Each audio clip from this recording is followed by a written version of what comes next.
The gallery buzzed with the refined murmur of wealth and culture, champagne flutes catching light from crystal chandeliers as guests circulated between marble sculptures and Renaissance paintings. I smoothed down my navy cocktail dress, conscious of the unfamiliar weight of borrowed jewelry at my throat, and tried not to feel like an imposter among Milan's elite. "Mia, over here." Marco's voice cut through the sophisticated din, his familiar grin a welcome anchor in this sea of strangers. My cousin waved from beside a Caravaggio, his tailored suit somehow making him look both entirely comfortable and delightfully irreverent in this temple of high art. I wove through the crowd toward him, grateful for a friendly face. 8 months as Enzo Lombardi's personal assistant had brought me to many such events, always hovering at the periphery, never quite part of the glittering world I now orbited. Tonight was different. Enzo had business in Rome, leaving me to represent his interests at this charity auction supporting art restoration. The responsibility sat heavy on my shoulders, but the temporary freedom felt intoxicating. "You look like you're at a funeral, not a party," Marco teased, pulling me into a quick hug. "Relax. These people don't bite. Well, most of them don't." "Easy for you to say," I muttered. "You thrive in places like this. I'm just trying not to accidentally insult someone important or bid on something worth more than my yearly salary." Marco laughed, the sound warm and familiar. At 26, he'd already established himself as a sought-after interior designer among Milan's wealthy set, his natural charm opening doors that remained firmly closed to others. His dark eyes sparkled with mischief as he assessed me critically. "You need to own it more, cousin. You work for Enzo Lombardi. Do you have any idea how many people in this room would kill for 5 minutes of his time? You have direct access. That makes you powerful by proxy." I shook my head, uncomfortable with the implication. "I'm his assistant, Marco. I manage his calendar and handle correspondence. That's hardly powerful." "Mia, sweet, naive Mia." Marco slung an arm around my shoulders, pulling me close. "You underestimate yourself, as usual." A nearby photographer snapped our picture, the flash momentarily blinding. Marco grinned at the camera, perfectly at ease, while I blinked in surprise. The photographer moved on, already hunting his next shot. "That was unexpected," I said, watching him disappear into the crowd. "Social pages," Marco explained. "Every charity event has one. Your boss will probably see it in tomorrow's paper. Speaking of which, how is the mysterious Signor Lombardi? Still all brooding intensity and perfectly tailored suits?" Heat crept up my neck at the question. "He's fine, professional, busy." Marco's knowing look made me want to sink through the floor. "Uh-huh. And you're still pretending you don't feel anything when he's around?" "I don't know what you're talking about," I said too quickly. "Right. And I'm straight." Marco rolled his eyes. "Come on, Mia. I've seen the way your voice changes when you talk about him, the way you light up when he actually notices something you've done. You're falling for him." "I am not," I protested, but my voice lacked conviction. "It's completely inappropriate. He's my employer. He's 12 years older than me. And he's gorgeous, powerful, mysterious," Marco supplied helpfully. "Successful beyond measure, protective of you in ways that make me think he feels something too." I pulled away from his embrace, needing space. Enzo doesn't see me that way. To him, I'm just efficient, reliable, invisible. "If you say so," Marco's tone suggested he knew better. "But for what it's worth, invisible women don't get Cartier jewelry for their birthdays." "That was a professional gift," I said firmly, touching the delicate bracelet that had appeared on my desk 3 months ago, with a card in Enzo's precise handwriting. "For your continued excellence." I'd worn it every day since, unable to resist the foolish hope that it meant something more than employer appreciation. The auction began shortly after, and I dutifully fulfilled my role, noting which pieces garnered the most interest, and who was bidding against whom. Enzo had taught me to observe, to catalog details that might prove useful later. His business dealt in rare artifacts and antiquities, operating in the gray spaces where legitimate markets and private collectors intersected. I didn't ask too many questions about his sources or methods. Some things were safer not knowing. By the time the event wound down, my feet ached from hours in heels, and my professional smile felt painted on. Marco had left an hour earlier, air-kissing my cheeks and promising to text. I gathered my clutch and wrap, ready to escape into the cool Milan night. My phone buzzed as I stepped onto the street, a notification from Instagram. Marco had tagged me in the photo from earlier, the one with his arm around my shoulders, both of us smiling at the camera. His caption read, "Best dates are with family. Love you, cousin. Milan nights. Art for good." I smiled at the sweet sentiment and liked the post without thinking, already flagging down a taxi. The phone rang 3 seconds later. Enzo's name flashed on the screen, and my stomach did that stupid fluttering thing it always did when he called. I took a breath, composing myself before answering. "Good evening, Mr. Lombardi. Is everything all right? It's quite late." "Delete that photo." His voice was quiet, controlled, but something underneath made the hair on my arms stand up. "Now." I froze, one hand on the taxi door. "I'm sorry. What?" "The photograph on your Instagram. Delete it. Immediately." Heat flooded through me, part confusion, part inexplicable defiance. In 8 months, Enzo had never spoken to me like this, never issued commands about my personal life. The boundary between professional and personal had always been carefully maintained, a wall we both respected. "May I ask why?" I kept my voice level, professional, even as something hot and reckless unfurled in my chest.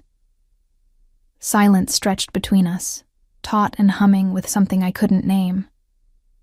I could hear his breathing, could almost feel the tension radiating through the phone connection. "Because I'm asking you to." Each word was measured, careful, too careful. The defiance that had been building suddenly crested. Maybe it was the champagne I'd sipped throughout the evening. Maybe it was Marco's teasing about my feelings. Maybe it was 8 months of swallowing every inappropriate thought and emotion I had about my employer. "That's not a reason, Mr. Lombardi." My voice came out steadier than I felt. "That's an order. If you want me to delete it, you'll need to give me a good reason. A real one." The silence that followed was different. Charged. Dangerous. "Mia," he started, then stopped. I heard something rustle, as if he'd moved suddenly. "Who is he?" "Who is who?" "The man in the photograph, with his arm around you." Understanding dawned, swift and startling. "You're calling about Marco?" "I'm calling about the photograph," Enzo corrected, but there was no mistaking the edge in his voice now. "The one where you're pressed against another man, smiling at him like—" He cut himself off abruptly. My heart hammered against my ribs. "Like what?"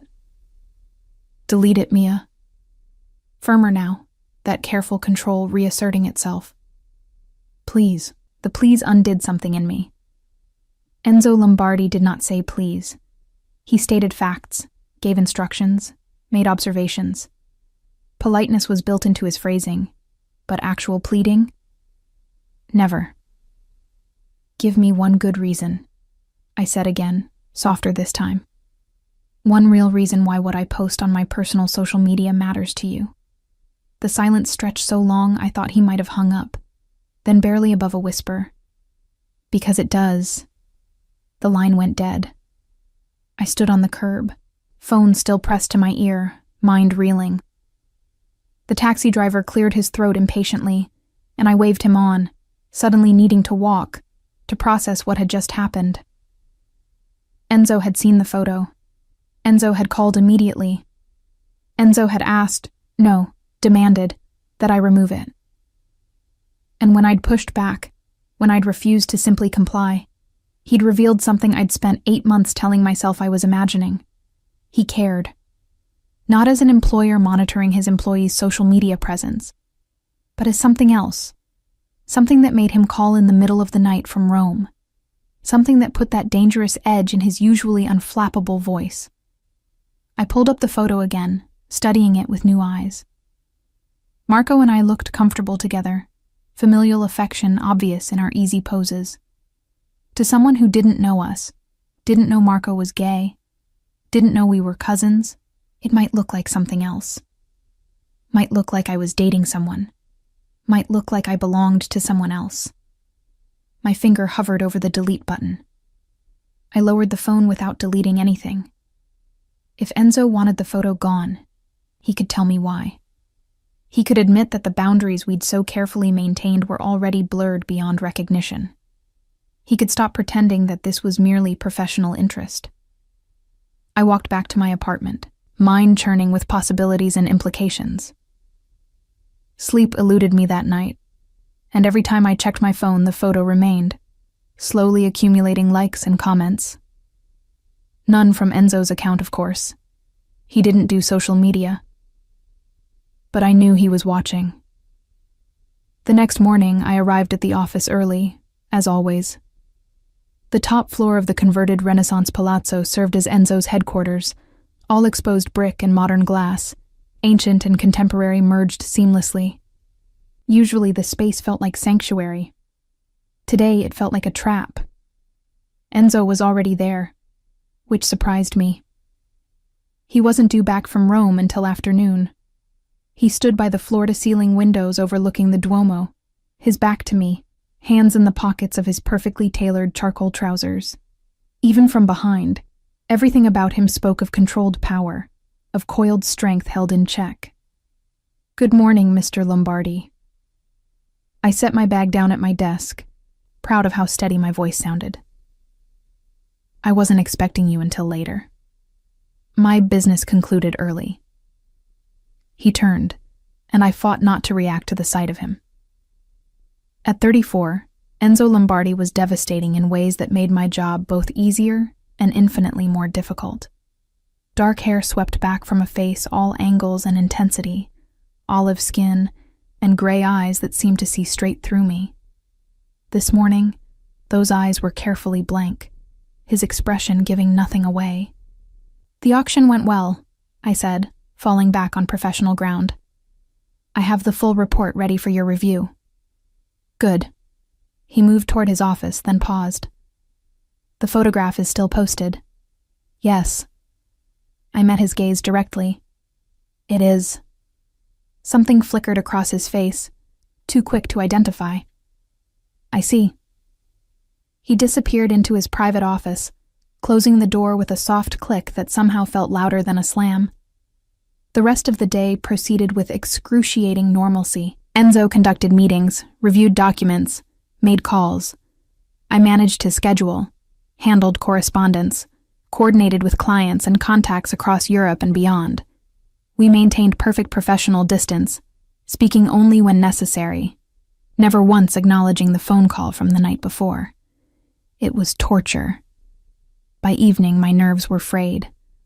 I'd caught him watching me 3 separate times, but each time his gaze had been inscrutable, giving nothing away. The man who'd called me in the middle of the night, voice rough with something that wasn't quite anger, had disappeared behind the cool professional facade I'd come to know so well. "I'm leaving for the day unless you need anything else," I said at 7, gathering my things. Enzo looked up from his desk, where he'd been reviewing photographs of an illuminated manuscript. Mia. The use of my first name made me pause. At the office, it was always Miss Reyes, or nothing at all. "Yes?" He seemed to war with himself, jaw tightening in that way I'd learned meant he was processing something difficult. Finally, "About last night. My call was inappropriate. I apologize." Disappointment and frustration warred in my chest. "You don't need to apologize for calling me." "I do when I overstep professional boundaries." His voice was carefully neutral. "Your personal life is your own. I had no right to comment on it. And if I didn't mind," the words escaped before I could stop them. If I didn't mind you commenting on my personal life? Enzo's hand stilled on the manuscript. Mia? The man in the photo is my cousin Marco, I said, the words tumbling out in a rush. He's gay. We've been best friends since childhood. That photo was completely innocent. I watched the information land, watched him process it.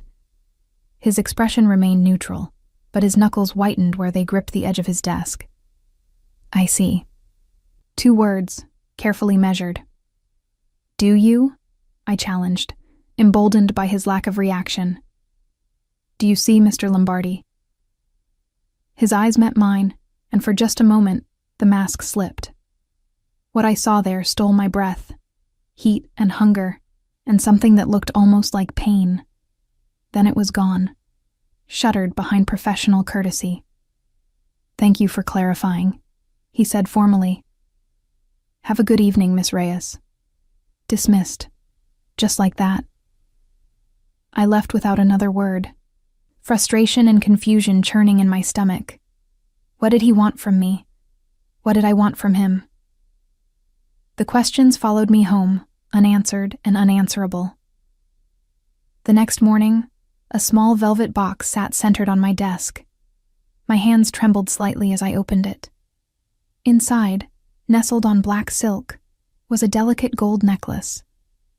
The pendant was an antique cameo, exquisitely carved, the profile of a woman in ivory against a backdrop of honey-colored stone. It was beautiful, breathtaking, and absolutely inappropriate for an employer to give his assistant. A card accompanied it, heavy cream cardstock with Enzo's distinctive handwriting. For you. So you'll never need another shoulder in photographs. E.L. I stood frozen, the necklace in my hands, reading and rereading those careful words. The implication was clear, wasn't it? The possessiveness barely contained beneath proper phrasing. Do you like it? I spun to find Enzo in the doorway of his office, watching me with unreadable gray eyes. It's beautiful, I managed. But I can't accept this. It's too much. It's a 16th century piece, he said, moving closer. Venetian. The artisan is unknown, but the quality is exceptional. I acquired it last year, and have been waiting for the right person to appreciate it properly. Enzo. I rarely used his first name, and his eyes darkened at the sound. This isn't appropriate. You're my employer. I'm aware. He stopped an arm's length away, close enough that I could smell his cologne, something subtle and expensive. But you're also more than just my employee, Mia. You must know that by now. My heart hammered against my ribs. What am I then? He reached out slowly, giving me time to pull away. When I didn't, his fingers brushed mine where I held the necklace, the touch sending electricity up my arm. Mine, he said quietly, the word hanging in the air between us like a confession. If you'll allow it. The word hung between us like a physical thing, solid and undeniable. Mine. Not a question, not even really an offer. A statement of fact delivered in Enzo's quiet, controlled voice that somehow made it sound both inevitable and terrifying. Yours, I repeated, testing the word on my tongue. My fingers trembled where they touched his, the velvet box pressing into my palm. What does that mean exactly? Enzo's gray eyes searched my face, and I watched that careful control he wore, like armor crack, just slightly around the edges. It means that the sight of another man's arm around you, even in an innocent photograph, made me lose focus on a €5 million negotiation. It means I took the first flight back from Rome, because the thought of you at that gallery, surrounded by men who might look at you the way I... He stopped abruptly, jaw tightening. It means I haven't been professional about you for quite some time. Mia. The confession landed like a physical blow. 8 months of careful distance, of maintained boundaries, of pretending we were simply employer and employee. All of it had been a carefully constructed lie. One we'd both apparently been living. How long? I whispered. A muscle worked in his jaw. Your first week. You reorganized my entire filing system without asking, correcting inefficiencies no one else had noticed. When I commented on it, you looked me straight in the eye and said, I assumed you hired me to improve things, not maintain mediocrity. No one speaks to me like that. No one challenges me. His fingers tightened slightly on mine. I was fascinated. And then I watched you handle a difficult client with such grace and intelligence that by the end of your first month I knew I was in trouble. My breath caught. 7 months. He'd been feeling this for 7 months while I'd convinced myself I was imagining every heated glance, every unnecessary touch, every moment when his gaze lingered just a fraction too long. Why didn't you say anything? The question came out more accusation than inquiry. Because you deserve better than a man who operates in gray spaces, he said simply. Because you're 22 and brilliant and have your entire life ahead of you. Because getting involved with your employer is complicated at best, destructive at worst. Because... He released my hand, stepping back, that careful mask reasserting itself. Because I'm not certain I can give you what you deserve, Mia. What you need. The withdrawal stung more than I expected. I set the jewelry box down on my desk with deliberate care, my mind racing. This was the moment, I realized. The moment where we either acknowledged what had been building between us for months or retreated behind professional boundaries that would never quite fit the same way again. You don't get to decide what I deserve, I said, surprised by the steadiness in my voice. Or what I need. That's my choice, not yours. Enzo's eyes flashed with something hot and hungry before he controlled it. You should think carefully before making that choice. My world isn't clean, Mia. The business I conduct, the people I deal with. There are reasons I maintain distance. Reasons I keep my personal life completely separate. I know what you do, I said quietly. I've known for months. The antiquities you acquire don't always come through official channels. Some of your clients operate in spaces that make legitimate dealers nervous. You negotiate in ways that don't require contracts or lawyers. I met his gaze directly. I'm not naive, Enzo. I see you. All of you. And I'm still here. Something shifted in his expression. Surprise, maybe, or relief. Most people look away, prefer not to examine too closely. I'm not most people. No, he agreed softly. You're not. The phone on my desk rang, shattering the moment. I answered automatically, falling into professional mode even as my heart raced. A client from Tokyo needed to reschedule a viewing. I handled it efficiently, aware of Enzo watching me the entire time, his expression unreadable. When I hung up, the air between us felt different. Charged still, but with a new understanding threading through the tension. I need you to understand something, Enzo said after a moment. If we cross this line, there's no going back to what we were. The dynamic changes.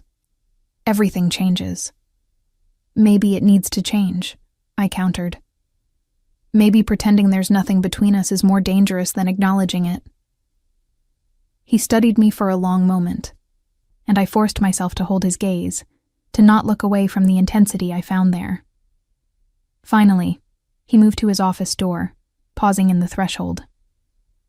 Wear the necklace tomorrow, he said, not quite a command, but close. I want to see it on you. Then he was gone, leaving me alone with the velvet box and a heart that wouldn't stop racing. That night, I tried on the necklace 3 times. The antique cameo settled perfectly in the hollow of my throat, the gold chain delicate against my skin. It was beautiful and intimate and felt like a claim. When I finally took it off to sleep, I dreamed of gray eyes and dangerous promises. The next morning, I wore it. Enzo's reaction was subtle but unmistakable. A slight pause when I walked in, his gaze dropping to my throat, something fierce and satisfied flashing across his face before he controlled it. Good morning, Miss Reyes. Good morning, Mr. Lombardi. The formality felt absurd now, a remnant of boundaries we'd already crossed, but neither of us suggested changing it. Not yet. The day proceeded normally until mid-afternoon, when Enzo emerged from a conference call looking distinctly displeased. "We need to attend an event tonight," he said without preamble. "The Santoro Foundation Gala. It's important we make an appearance." I pulled up his calendar. "That's not in your schedule." "Last-minute invitation. Hiroshi Sato will be there." The way he said the name carried weight. He's been attempting to acquire the same Byzantine manuscript I'm negotiating for. His presence at an event I'm known to support suggests he wants to make contact. I recognized the name, a Tokyo-based collector with a reputation for aggressive acquisition tactics. "Do you want me to prepare briefing materials?" "I want you to accompany me." The statement was delivered calmly, but I caught the undertone. As my guest, not my assistant. My pulse kicked up. "Enzo." "It's strategic," he continued, his expression revealing nothing. "Sato is known for bringing companions to business functions. He uses social settings to assess competitors. If I attend alone, it signals weakness. If I bring someone..." He trailed off meaningfully. "It signals that you're not vulnerable to his particular brand of manipulation," I finished, understanding. "He apparently likes to use attractive women to distract business rivals during negotiations." Something dangerous flashed in Enzo's eyes. "You've been reading the research files." "I read everything you give me access to." I kept my voice level despite my racing heart. "So, this is purely tactical? You need arm candy to maintain negotiating position? That's not..." He stopped, then started again, carefully. "You would be doing me a significant professional favor, and it would give us an opportunity to navigate this new dynamic between us, in a controlled environment. A controlled environment where you can keep an eye on me," I observed, remembering his reaction to the photograph with Marco. "Where no other men can put their arms around me for pictures." His jaw tightened. "I didn't say that." "You didn't have to." I should have been annoyed by the possessiveness, by the implication of ownership. Instead, I felt something warm and reckless unfurl in my chest. "What should I wear to this controlled environment?" "Something that makes it very clear you're with me." The words came out rougher than he'd probably intended. He cleared his throat. "Something formal. I'll send a car at 7. "You could just pick me up yourself," I suggested, testing the boundaries of this new territory we'd entered. Enzo's eyes met mine, heat flickering in their gray depths. "If I come to your apartment, we won't make it to the gala." The blunt admission stole my breath. He turned and walked back into his office before I could respond, leaving me flushed and flustered at my desk. I spent the rest of the afternoon trying to focus on work and failing spectacularly. My mind kept circling back to his words, to the promise implicit in them. If I come to your apartment, we won't make it to the gala. The implication was clear. Whatever had been building between us for 8 months was reaching a breaking point. At 5, Enzo emerged from his office earlier than usual. "Go home. Take time to prepare. The event is black tie." He hesitated, then added more softly, "And Mia, thank you for agreeing to this." The genuine gratitude in his voice made my chest ache. "It's just a gala, Enzo. It's more than that." His gaze held mine for a moment, that stretched and hummed with unspoken meaning. "We both know it is." I did go home, and I did take time to prepare. The black dress I'd purchased for special occasions hung in my closet, simple but elegant, with a neckline that would showcase Enzo's necklace perfectly. I spent longer than necessary on my hair and makeup, telling myself it was just professional presentation while knowing it was so much more. The car arrived exactly at 7, a sleek Mercedes with a driver I didn't recognize. The ride to the venue gave me time to spiral into second-guessing. What was I doing? Getting involved with my employer was complicated enough, but with someone like Enzo, someone who operated in the shadows, who negotiated in ways that made conventional dealers nervous, it was potentially dangerous. But then I remembered the way he'd looked at me that morning, the careful control cracking to reveal something raw and real underneath. The way he'd said mine like it was both confession and question. The way 7 months of professional distance had apparently been as torturous for him as it had been for me. I was still justifying my decisions when the car pulled up to the venue, a historic palazzo converted into an event space, all marble columns and frescoed ceilings. Guests in evening wear climbed the grand staircase, and I suddenly felt very young and very out of my depth. Then I saw Enzo. He stood at the top of the stairs, hands in his pockets, perfectly at ease in a black tuxedo that looked like it had been created specifically for him. His dark hair was swept back, emphasizing the strong lines of his face, and when his eyes found me climbing toward him, everything else fell away. He descended 2 steps, offering his hand. I took it, and the contact sent electricity racing up my arm. "You look beautiful," he said quietly, his gaze dropping to the necklace at my throat. Something possessive and satisfied flickered across his face. "Perfect." "You clean up fairly well yourself," I managed, trying for levity despite my racing pulse. His mouth curved in a rare smile. "Shall we?" He offered his arm, and I took it, hyper-aware of the solid warmth of him beside me, the subtle scent of his cologne, the way his hand covered mine where it rested in the crook of his elbow. We entered together, and I felt eyes turn toward us, assessing, curious, calculating. Enzo moved through the crowd with easy confidence, nodding to acquaintances, introducing me simply as Miss Reyes, my associate. But the way his hand never left the small of my back told a different story. "Lombardi, I was hoping you'd make an appearance." We turned to find a man in his mid-40s approaching, his smile not quite reaching his eyes. He was handsome in a calculated way, everything about him precisely curated from his custom suit to his artfully styled hair. "Sato," Enzo acknowledged with a slight nod. "I heard you'd be attending tonight. Couldn't miss an opportunity to support such a worthy cause." Hiroshi Sato's gaze slid to me, assessing in a way that made me want to step closer to Enzo. "And who is this lovely creature?" "Mia Reyes," I said before Enzo could respond, extending my hand. "I work with Mr. Lombardi." Sato took my hand, holding it just a fraction longer than necessary. "Fortunate man to have such beautiful assistants. Tell me, Miss Reyes, are you interested in antiquities, or is your interest purely professional?" The innuendo was subtle but unmistakable.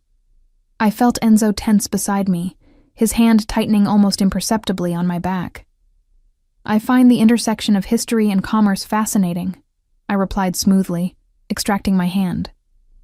"Particularly the ethical considerations involved in private acquisition of cultural artifacts." Sato's smile sharpened. "Ethical considerations? How refreshing." His gaze shifted to Enzo. "We should discuss the Byzantine manuscript. I understand you're pursuing the same piece." "This isn't the venue for business negotiations," Enzo said calmly, but I heard the steel underneath. "Of course not. Though I'd hate for our competing interests to create complications. Perhaps we could find a mutually beneficial arrangement. I'm hosting a private viewing next week in Tokyo. You should attend. Both of you." His smile widened. "I'd be very interested in hearing Miss Reyes's thoughts on ethical acquisition." The challenge was clear. He was testing boundaries, seeing how far he could push before Enzo reacted. "We'll consider it," Enzo said with careful neutrality. "If you'll excuse us, I see someone I need to speak with." He guided me away with a hand at my back that felt more possessive than necessary. When we were out of earshot, I felt the tension radiating from him. "That was illuminating," I murmured. He's attempting to unsettle me by focusing attention on you." Enzo's voice was quiet, controlled, but I heard the edge beneath. "It's a tactic he uses. Find a weakness, exploit it." "And I'm your weakness?" The realization should have worried me. Instead, it sent a thrill through my chest. Enzo stopped, turning to face me fully. We were partially shielded by a marble column, the noise of the party a distant hum. His hand came up to touch the necklace at my throat, fingers brushing my skin. "You're becoming one," he admitted quietly. "Which is why this us is complicated. People like Sato, they notice everything, they use everything, and if they realize that you matter to me..." He trailed off, but the implication was clear. "Then I become a target," I finished. "A way to get to you." "Yes." His thumb traced the line of my collarbone, the touch sending shivers down my spine. "Which is why I should end this before it truly begins. Why I should maintain distance. Why I should..." "But you won't." I looked up at him, seeing the conflict written across his face. "Will you?" His jaw tightened, that careful control warring with something raw. "I should. But no. I won't." The admission hung between us, heavy with implication. Around us, the gala continued. Laughter and music and the clink of champagne glasses. But in our small bubble of space, the world had narrowed to just us, to this moment of truth. "Then we deal with the complications together," I said simply. "As they come." Enzo's expression softened almost imperceptibly. "You have no idea what you're agreeing to. So explain it to me. Show me." I touched his chest, feeling his heart beat strong and steady beneath expensive fabric. "Whatever this is between us, let's stop pretending it doesn't exist." For a moment, I thought he might pull away, might retreat behind those careful walls of professional distance. Then his hand covered mine, pressing it more firmly against his chest. "After tonight," he said quietly. "After we've navigated this particular minefield, we'll talk, really talk, about what this means, what it could become, what I can and cannot offer you." His gray eyes held mine, intense and serious. "But understand, Mia, once we cross this line completely, I won't be able to let you go. It's not in my nature to release what's mine." The possessiveness should have alarmed me. Instead, it felt like coming home. "Then don't," I whispered. Something fierce and hungry flashed in his eyes. Then the mask slid back into place as another couple wandered past, and we were once again just employer and employee attending a charity function. But everything had changed, and there was no going back. The weeks following the gala settled into a new rhythm that felt both natural and impossibly strange. Enzo and I hadn't crossed any final lines, not yet, but the pretense of pure professionalism had dissolved entirely. He touched me more freely now, a hand at my back when we reviewed documents together, fingers brushing mine when passing files, his body angling toward me in meetings as if drawn by magnetic force.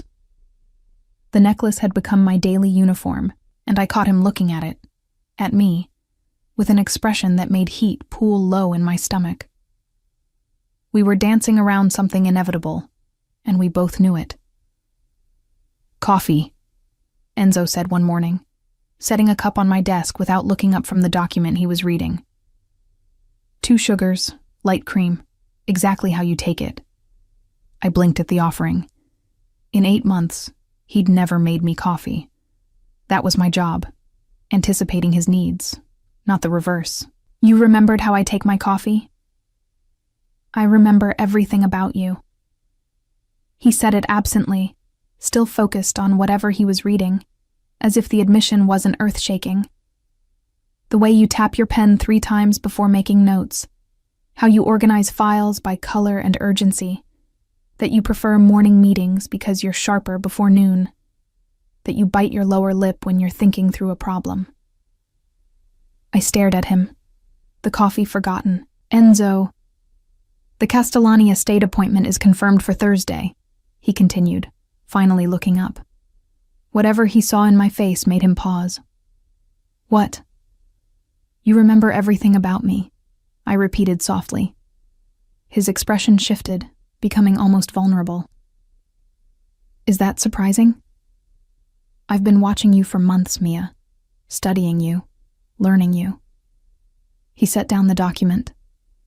It's what I do.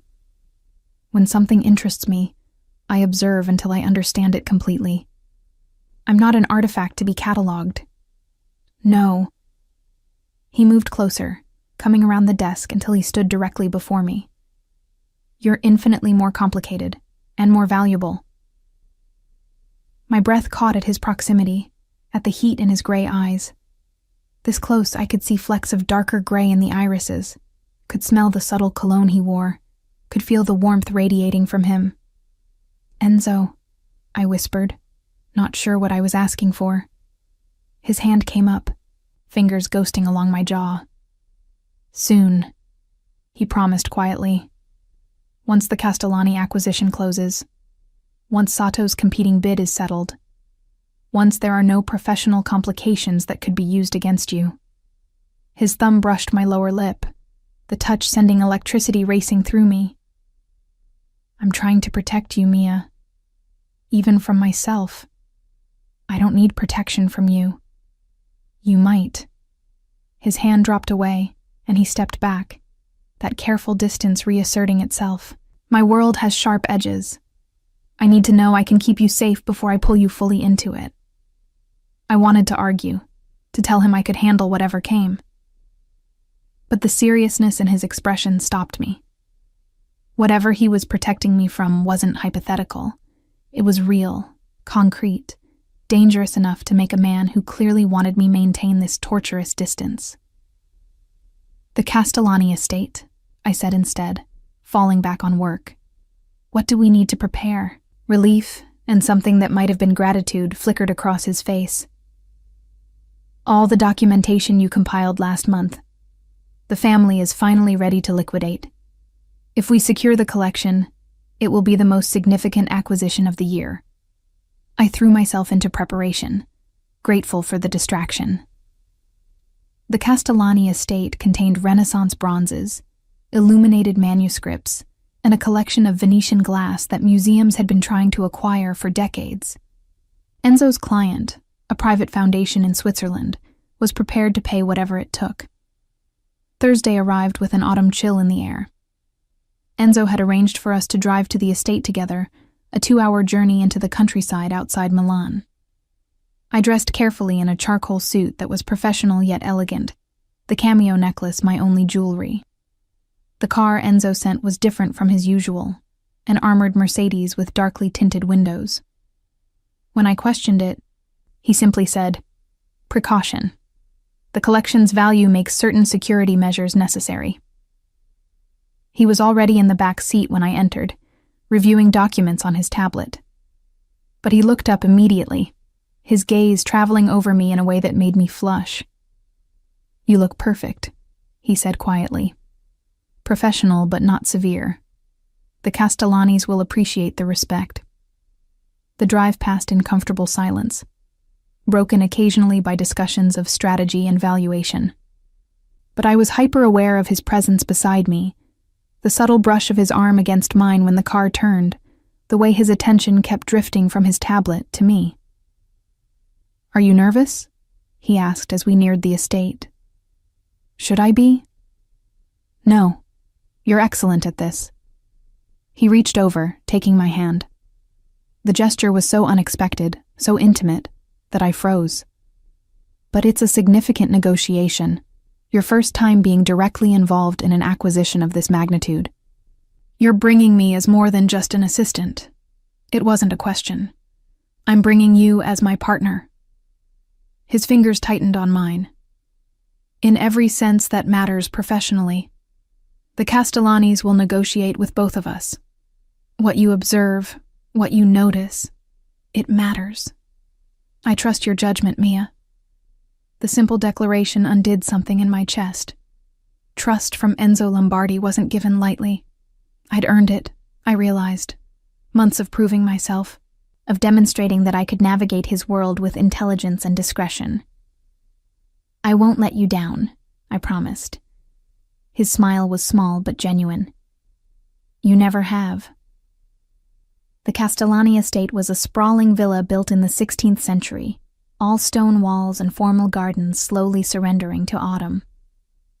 An elderly man in a butler's uniform greeted us at the entrance, leading us through halls lined with portraits of ancestors to a library where the current count waited.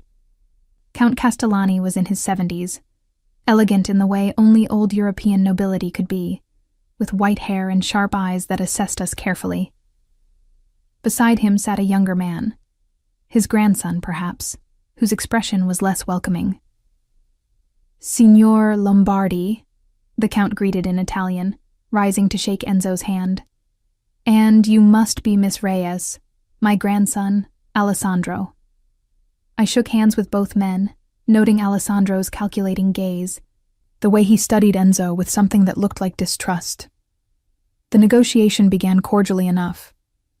Enzo outlined his client's interest, the Foundation's commitment to preservation and scholarship. I took notes, observing the room's contents, the way Alessandro's expression tightened when certain pieces were mentioned. The Venetian glass collection. Alessandro interrupted during Enzo's presentation. We've received another offer, one that values the pieces significantly higher than your proposal. Enzo's expression didn't change. May I ask who made this offer? Hiroshi Sato. Alessandro smiled thinly. Perhaps you know him. Ice trickled down my spine. Sato had been silent since the gala, but apparently he'd been working behind the scenes, attempting to outmaneuver Enzo by going directly to the cellars. I'm familiar with Signor Sato's methods, Enzo said calmly. His valuations are often optimistic, designed to secure initial agreements that later require significant renegotiation once provenance issues emerge. Are you suggesting provenance problems with our collection? Alessandro's voice hardened. I'm suggesting that Signor Sato's due diligence is sometimes less thorough than it should be. Problems emerge. Acquisitions fall through. Sellers are left in difficult positions. Enzo's tone remained perfectly professional, but I heard the steel underneath. My client's offer is comprehensive and final. No renegotiation. No complications. Count Castellani studied Enzo thoughtfully. You have a reputation for reliability, Signor Lombardi, but Alessandro raises valid concerns. If another buyer is willing to pay more.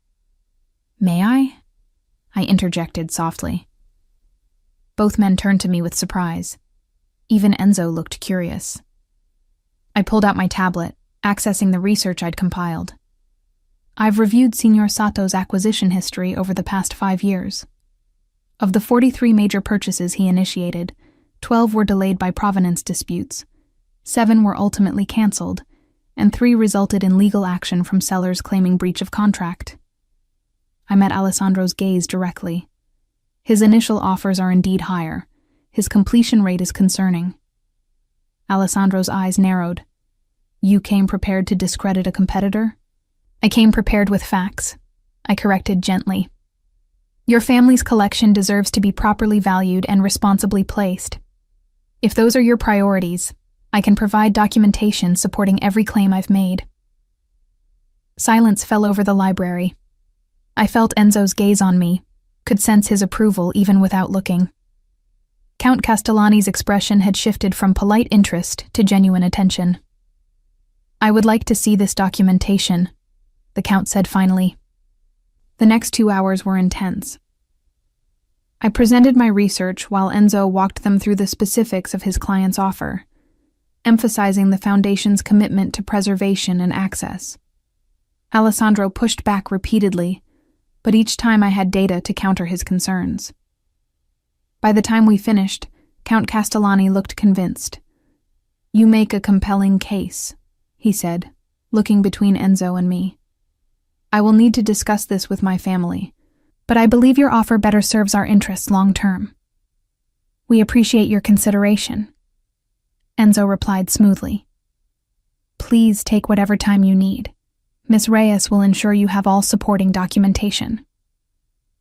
As we prepared to leave, Alessandro pulled Enzo aside. I couldn't hear their conversation, but I saw Alessandro's expression, frustrated, perhaps angry.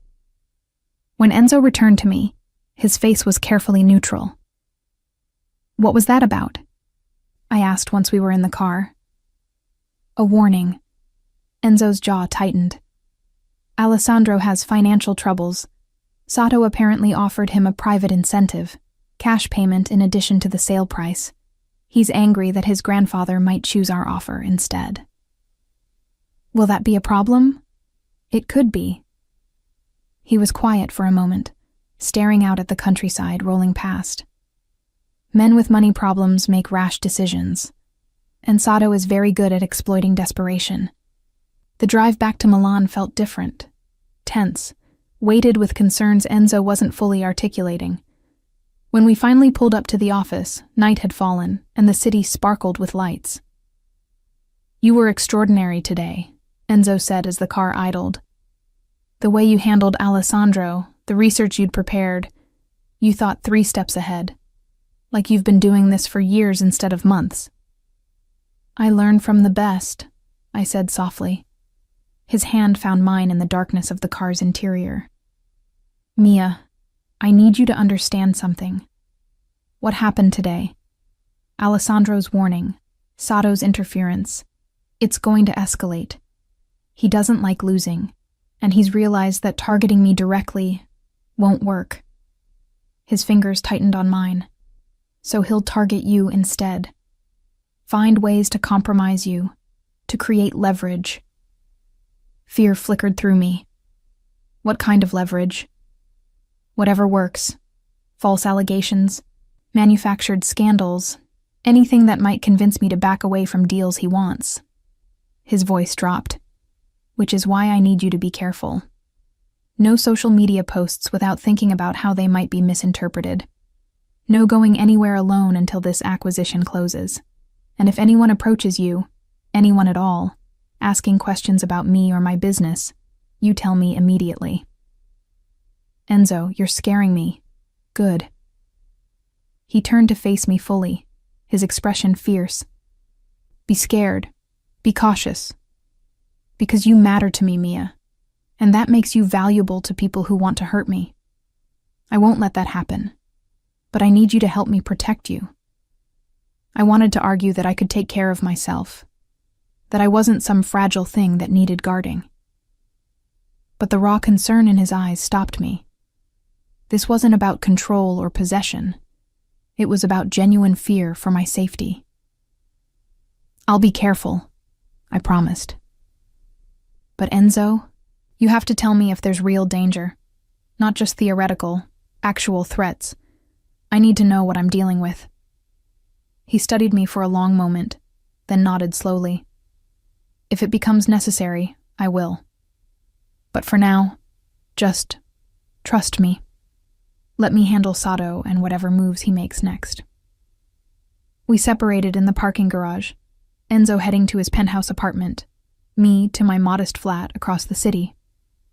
But I lay awake that night, replaying the warning in his voice, the tension in his shoulders, the way he'd held my hand like he was afraid to let go. The next morning, I arrived at the office to find Enzo already there, on the phone, speaking rapid Italian in a tone I'd never heard before. Cold, almost threatening. He ended the call when he saw me, his expression smoothing into professional neutrality. Good morning. What happened?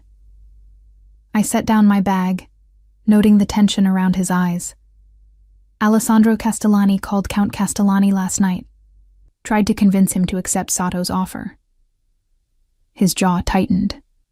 When that failed, he contacted a journalist friend. There will be a story in tomorrow's financial press questioning the legitimacy of some of my previous acquisitions. My stomach dropped. Can they do that? Just publish unsubstantiated?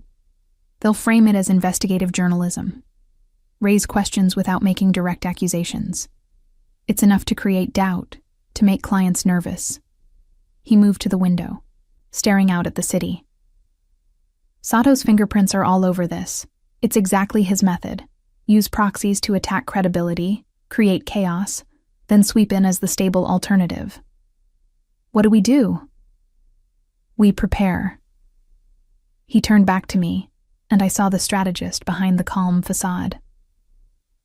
I've already contacted my attorney and our public relations consultant. We'll issue statements, provide documentation refuting whatever they claim. But Mia, he paused. They might mention you. Your name might appear in the article as my assistant, possibly with insinuations about our relationship. Heat flooded my face. What kind of insinuations? That you're more than just my employee. That your position is based on factors other than competence. His expression darkened. It's character assassination by implication. They won't say anything directly actionable, but the suggestion will be there. Anger flared in my chest. That's absurd. I've earned my position here. I know that. Anyone who's worked with you knows that. But perception matters in this world, and Sato understands that. He crossed to me, his hands settling on my shoulders. If this becomes too much, if you want to step back until the acquisition closes and things settle down, I would understand. Absolutely not. The words came out fierce, surprising us both. I'm not running because some competitor wants to play dirty. If they print lies about me, we'll refute them. If they question my competence, we'll demonstrate it. But I'm not abandoning you when things get difficult. Something flashed in Enzo's eyes. Pride, maybe, or relief. You're certain? Completely. I covered his hands with mine where they rested on my shoulders. We handle this together. Like partners. His smile was small but genuine. Like partners, he agreed. The article dropped the next afternoon, and it was worse than Enzo had prepared me for. Nothing overtly libelous, just carefully worded questions about the authenticity of certain pieces he'd brokered, implications of questionable provenance, and, buried in the second half, a paragraph about his young, attractive assistant, and questions about whether their close working relationship influenced business decisions. I read it 3 times, fury building with each pass. The journalist had done their homework, pulling up social media photos, including the one with Marco that I'd never deleted, and weaving a narrative of impropriety without ever making direct claims. It's garbage, I said, throwing down my tablet. Innuendo and insinuation without a shred of actual evidence. But effective. Enzo's voice was carefully controlled. Too controlled. 3 clients have already called asking about the allegations. The Swiss Foundation wants additional documentation before finalizing the Castellani acquisition. So we provide it. We refute everything, demonstrate that it's a smear campaign. We will. He was quiet for a moment, staring at the article on his screen. But Mia, you need to understand. This is what involvement with me looks like. People using whatever tools they can to create leverage, to find weakness. If we continue down this path, if we let what's between us become more than professional, it will happen again. And possibly worse. I moved to stand before his desk, forcing him to look at me. Are you trying to push me away? I'm trying to give you an exit. His gray eyes met mine, and I saw the conflict there, desire warring with protective instinct. Before this goes any further, before you're in so deep that leaving would cost too much. I'm already in deep. The admission hung between us. Have been for months. This article doesn't change that. It should. But he said it without conviction. Well, it doesn't. I straightened, decision crystallizing. So here's what we're going to do. We're going to release a statement refuting the acquisition questions with documentation. We're going to have your attorney send a letter to the publication noting the unsubstantiated nature of the personal implications. And then we're going to close the Castellani deal and show Hiroshi Sato that his tactics don't work. Enzo stared at me for a long moment. Then, slowly, a real smile spread across his face. When did you become so fierce? I learned from watching you. I returned the smile, feeling something settle into place between us. Besides, I'm protecting what's mine too. His expression shifted at that, heat replacing concern. Yours? Well, you claimed me first. Seems only fair. The laugh that escaped him was genuine, surprised. Fair, he repeated, standing and moving around the desk. I'm not sure anything about this is fair, Mia. Not to you. Let me worry about what's fair to me. I tilted my head back to meet his gaze as he stopped before me. Right now, I'm more concerned with making sure Sato doesn't win. He won't. The certainty in Enzo's voice was absolute. Because we have something he doesn't. What's that? His hand came up, cupping my face. The truth, and each other. Then he kissed me. It wasn't gentle or tentative. It was claiming, possessive, 8 months of restraint finally breaking. His mouth was hot and demanding against mine, his hand sliding into my hair, tilting my head to deepen the kiss. I melted into him, my hands fisting in his shirt, every nerve ending lighting up with sensation. When we finally broke apart, both breathing hard, his forehead rested against mine. No more distance, he murmured. No more pretending. I won't keep doing this dance, Mia. You're mine, and I'm yours. Whatever comes, we face it together. Together, I agreed, the word a vow.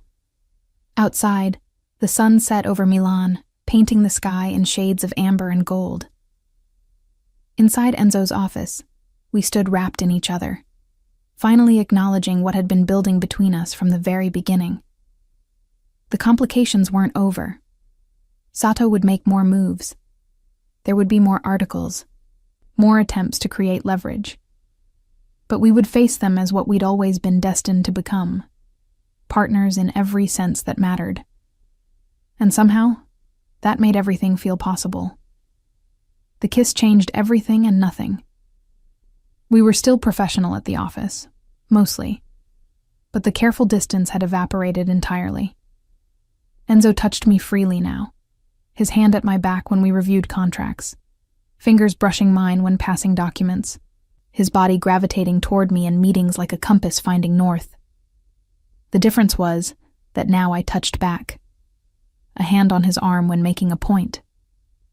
My shoulder pressed against his when we worked side by side. Small intimacies that felt monumental after months of restraint. You're smiling at your coffee, Enzo observed one morning, his own mouth quirking. Should I be concerned about the competition? Just happy, I admitted, meeting his gaze over the rim of my cup. 3 weeks had passed since the article, since our kiss, since we'd finally stopped pretending. 3 weeks of navigating this new territory between us, still professional, but with undercurrents of something deeper, more permanent. His expression softened. Good. You should be happy. He glanced toward his office door, then back to me, something heated flickering in his gray eyes. We're having dinner tonight. My apartment. I'll cook. You cook? I'm full of surprises, Mia. He moved closer, close enough that I could smell his cologne, feel the warmth radiating from him. 7 o'clock. Don't be late. Then he was gone, leaving me flushed and anticipating at my desk. The day proceeded with unusual normalcy. No crisis calls, no competing bids, no attempted sabotage from Sato. The Castellani acquisition was proceeding smoothly. Count Castellani had accepted our offer despite his grandson's objections. The article's impact had been minimal once we'd released comprehensive documentation. Enzo's reputation had weathered the attack intact. Almost too quiet, I thought as I organized files that afternoon. In my months working for Enzo, I'd learned that silence from competitors usually meant something was brewing beneath the surface. My phone buzzed with an email notification. Unknown sender, no subject line. I almost deleted it as spam, but something made me open it instead. The screen filled with photographs, images of me, leaving my apartment, at a cafe with Marco, shopping for groceries. All recent, all taken without my knowledge. Below them, a single line of text. Interesting company you keep, Miss Reyes. Especially for someone so close to Lombardi. My blood ran cold. I clicked through the images, my hands trembling. Someone had been following me, watching me, documenting my movements. The violation sent nausea rolling through my stomach. Mia? Enzo emerged from his office, took one look at my face, and was beside me in 3 strides. What happened? Wordlessly, I showed him the email. Watched his expression shift from concern to something cold and dangerous. How long? His voice was eerily calm. The photos? They're from the past week, but this is the first message. He took my phone, studying the images with professional detachment that somehow made his fury more evident. Sato. He's attempting to create leverage, make you feel unsafe. Hope you'll pressure me to back away from the Castellani deal. It's working, I admitted, hating the tremor in my voice. I feel violated, watched. Enzo's jaw tightened. He set down my phone and pulled me against him, his arms wrapping around me with fierce protectiveness. I'm sorry. I should have anticipated this, should have ensured your security sooner. How could you have known? Because I know how men like Sato operate. His voice was rough against my hair. And because you matter to me, which makes you a target. I was careless with your safety. I pulled back enough to look at him. This isn't your fault. It is. The conviction in his voice was absolute. But I'm going to fix it. Starting now. He pulled out his own phone, making a rapid call in Italian. When he hung up, his expression was set with determination. My head of security will be here in 20 minutes. You're not going anywhere without protection until this is resolved. Enzo, that's excessive. It's necessary. His hands framed my face, forcing me to meet his fierce gaze. Someone was watching you, Mia. Following you. Taking photographs without your knowledge. That's not just intimidation. It's a threat. And I will not take chances with your safety. Not ever. The absolute certainty in his voice, the protective fury emanating from him, it should have felt suffocating. Instead, it felt like safety, like someone finally standing between me and danger. Okay, I whispered. Whatever you think is best. Relief flashed across his face. Thank you for trusting me. Giulio, Enzo's head of security, arrived exactly 20 minutes later, a compact man in his 50s with alert eyes and an economy of movement that suggested military background. He reviewed the email, asked pointed questions about my routine, and made notes on his phone.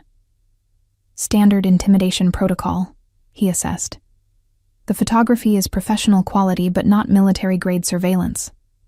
Whoever Sato hired is competent but not exceptional. We can handle this. I want someone on her around the clock, Enzo said. Marco for days, Sophia for nights. They're both cleared for close protection work. Already arranged, Giulio confirmed. Miss Reyes, I'll need your schedule. Preferred routes. Regular locations. The more information I have, the better I can ensure your safety. I provided what he needed, still slightly dazed by how quickly Enzo had mobilized resources. Within an hour, I had 2 additional people in my life. Marco, not my cousin, a different Marco which would be confusing, and Sophia, both professional and unobtrusive, but clearly competent. "This is surreal," I murmured to Enzo once Giulio had left to coordinate details. "This is necessary." He pulled me back into his office, closing the door for privacy. "Mia, I need you to understand something. Sato sending those photographs? That's not the end of his play. It's the beginning. He's testing boundaries, seeing how far he can push before I react." "And how will you react?" Something cold and dangerous flickered in his eyes. "By showing him that touching what's mine has consequences. I don't want you to do anything illegal." The words tumbled out in a rush. "Or violent. Or anything that could come back on you." His expression softened at my concern. "I won't. My response will be perfectly legal and entirely devastating. But it will send a clear message. You are off limits. Forever."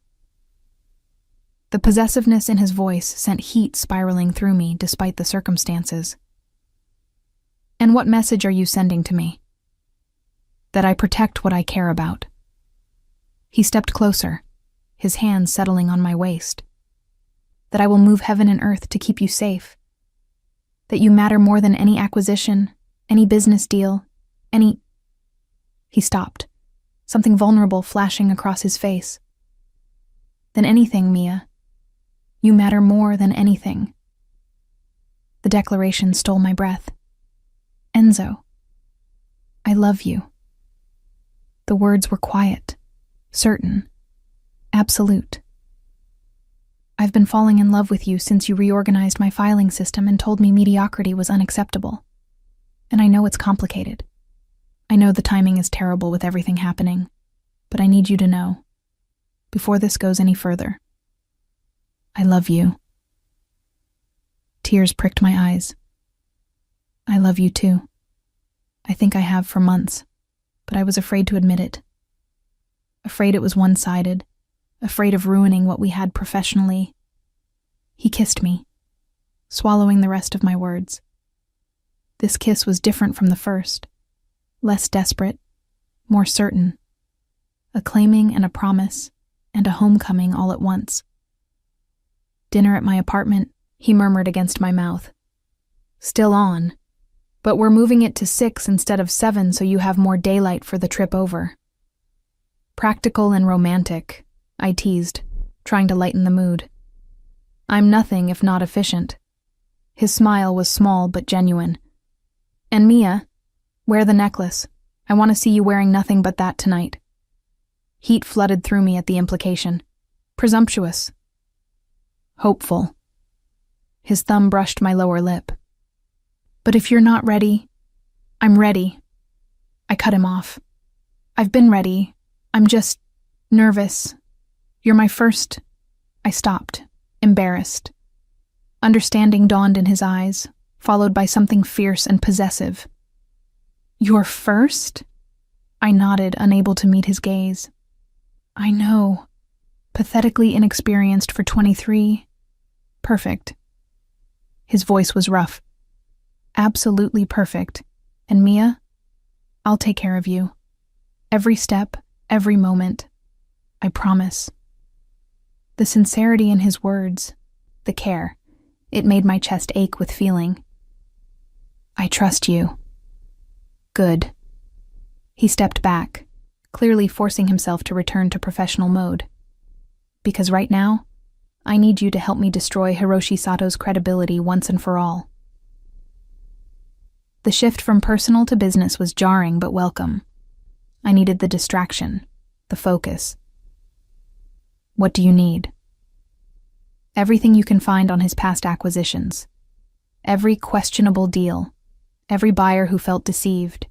Every piece with disputed provenance. We're going to compile a comprehensive report and release it to every major dealer and institution in Europe and Asia." That's aggressive. But even as I said it, I was already opening my laptop, fingers flying across keys. "He came after you." Enzo's voice was cold steel. "He made this personal. Now he'll learn what that costs." We worked through the afternoon, compiling documentation, verifying sources, building an airtight case against Sato's business practices. By 5, we had a 40-page report that would devastate his reputation in the antiquities world. This will end his career, I observed, reviewing the final document. Yes, Enzo showed no remorse. He should have considered that before he targeted you. At 5:45, Marco the bodyguard appeared to escort me to Enzo's apartment. The ride through Milan's evening traffic felt surreal. Sophia following in a second car, Marco alert and watchful beside me. This was my life now. Protected, watched, safe but constrained. Enzo's penthouse occupied the top floor of a converted industrial building overlooking the Navigli district. I'd never been here before. Our relationship had existed entirely within the professional sphere until now. Crossing this threshold felt monumental. He answered the door in jeans and a casual shirt, sleeves rolled to his elbows, looking more relaxed than I'd ever seen him, and somehow more dangerous for it. You came. Relief colored his voice. You doubted I would? I worried the photographs might have scared you away. From me. From this. He gestured between us. I stepped inside, taking in the loft-style space. Exposed brick, modern furniture, floor-to-ceiling windows offering a stunning view of the city. It would take more than threatening photographs to scare me away from you. His expression softened. Good. Because I'm not letting you go. Not ever. Dinner was surprisingly normal. Pasta he'd made himself, good wine, easy conversation that flowed like we'd been doing this for years instead of hours. He asked about my life before working for him, and I found myself telling stories I rarely shared. About losing my parents young, being raised by my grandmother, putting myself through university, the loneliness of being young and alone in a big city. Is that why you took the job with me? He asked, refilling my wine. The salary? Partly, I admitted, but also because you had a reputation for being demanding but fair. I wanted to work for someone who would challenge me, who would teach me things I couldn't learn anywhere else. And have I? Taught you things? Every day. I met his gaze across the table. About antiquities, yes. About negotiation and strategy. But also about myself, about what I'm capable of, what I want. And what do you want, Mia? The question hung between us, weighted with meaning beyond the simple words. You, I said simply. This. Whatever we're building together. He stood, moving around the table to pull me to my feet. Come with me. He led me to the bedroom, a space dominated by a massive bed and more windows showcasing the twinkling city. And there, on the nightstand, was something that made my breath catch. A framed photograph. The one Marco had posted, the one that had started everything. But Enzo had printed it, placed it where he'd see it every morning and every night. You kept it, I whispered. It's the moment I realized I couldn't pretend anymore. His arms wrapped around me from behind, his chin resting on my shoulder as we both looked at the image. That photograph of you smiling at someone else made me insane with jealousy. Made me call you in the middle of the night and demand you delete it.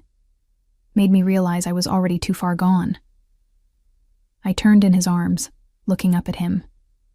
I never deleted it, even when you asked me to. I know. His smile was rueful. You were right to defy me, to make me admit why it bothered me, to force me to be honest about what I felt. No more secrets, I said, sliding my hands up his chest. No more pretending. No more secrets, he agreed. Then more softly. Are you sure, Mia? Because once we cross this line... We already crossed the line, I interrupted. Months ago. We've just been too careful to admit it. Then let me show you. His mouth found mine, and this kiss was different from all the others. Deeper, slower, more purposeful. A promise and a claiming all at once. He was gentle, patient, taking his time to learn every response, every sigh, every place that made me gasp. When he finally moved over me, his eyes held mine. "Mine," he whispered, and it wasn't a question. "Yours," I agreed. "Always yours." Outside, the city glittered with a million lights. Inside, we created our own world. Just us. Just this. Just the perfect rightness of finally being together. Later, wrapped in his arms with the necklace still around my throat, I felt complete in a way I'd never experienced. "I'm going to marry you," Enzo said quietly, his fingers tracing lazy patterns on my shoulder. "Someday, when everything settles, when I can offer you the life you deserve. I know you don't." He pressed a kiss to my temple. "But I do. I need to wake up to you every morning. Need to know you're mine in every way that matters legally and emotionally. Need everyone to know that you're not just my assistant or my girlfriend, but my wife, my partner, my everything." Tears pricked my eyes at the raw honesty. "Yes. Yes?" He pulled back to look at me, surprise and joy warring in his expression. "Yes, I'll marry you. Someday. When everything settles." I touched his face, feeling the slight stubble along his jaw. "But Enzo, I don't need the perfect life or the perfect timing. I just need you." His kiss was answer enough. We spent the night learning each other, sleeping tangled together, waking to make love again as dawn painted the sky. It felt like a beginning. Like everything before this had been prologue to the real story starting now. At 7, his phone rang, Giulio, with news that Hiroshi Sato had been arrested overnight. Financial fraud, apparently unrelated to the antiquities business. But the timing seemed too convenient to be coincidence. "What did you do?" I asked as Enzo hung up, suspicion coloring my tone. "I may have mentioned to certain authorities that they should examine his business practices more closely." He said it casually, but I saw the satisfaction in his eyes. Specifically, his pattern of using coerced photography to intimidate competitors and associates. Turns out, you weren't the first person he targeted. The others were happy to provide evidence once they knew they weren't alone. "So you didn't do anything illegal?" I made a few phone calls, connected dots that authorities hadn't noticed. Let justice run its natural course. He pulled me back against him. Completely legal, entirely ethical, and incredibly effective. "You're terrifying," I murmured, but without heat. "Only to people who threaten what's mine." His arms tightened around me. "To you, I'm just yours." "Just mine," I agreed, smiling against his shoulder. Later, as we prepared for the day, he showed me the framed photograph again. "I'm keeping this here, a reminder of the moment everything changed." "You mean the moment you went insane with jealousy?" "The moment I realized I was in love with you," he corrected, and couldn't hide it anymore. I kissed him, soft and sweet. Best Instagram post I ever made. "Best photograph I almost demanded you delete," he countered. We laughed together, and it felt like coming home. The Castellani acquisition closed 2 weeks later. Count Castellani even sent a personal note thanking us both for our professionalism and care with his family's legacy. Alessandro, apparently, had been cut out of the financial decisions after his attempt to sabotage the deal. Enzo's business thrived. My role expanded from assistant to genuine partner. We worked together seamlessly, our professional chemistry enhanced rather than complicated by our personal relationship. And every night, I went home to him. To the penthouse that had become ours. To the bedroom where our photograph held pride of place. To the man who had taught me that sometimes the most powerful thing you could do was admit what you felt. 6 months later, on a quiet Sunday morning, Enzo proposed officially, with a ring this time, antique and perfect, beside the photograph that had started everything. I said yes, of course. Had been saying yes to him in 1,000 small ways, since the moment I'd refused to delete that photograph. Our wedding was small, intimate, held in a villa in Tuscany surrounded by people we loved. Marco, my cousin, not the bodyguard, stood with me, teasing that he'd known from that first photograph that Enzo was already gone for me. In my bouquet, nestled among cream roses, I wore the cameo necklace that had been Enzo's first real declaration. And later, in our villa's library, we hung the framed photograph beside our wedding portrait. A reminder of where we'd started, of the moment jealousy had given way to honesty, of the Instagram post that had changed everything. "Do you regret not deleting it?" Enzo asked, wrapping his arms around me from behind as we studied the images side by side. "Never." I leaned back against him. "Best decision I ever made was refusing to give you what you wanted." "You gave me everything I wanted," he corrected. "Eventually, just made me work for it." "And was it worth it?" I turned in his arms, looking up at him. His answer was a kiss, deep and certain and full of promise. Outside, the Tuscan sun set in shades of amber and gold. Inside, we stood wrapped in each other, finally exactly where we belonged. Together. Always together. The photograph that had almost been deleted had instead become the cornerstone of everything we'd built.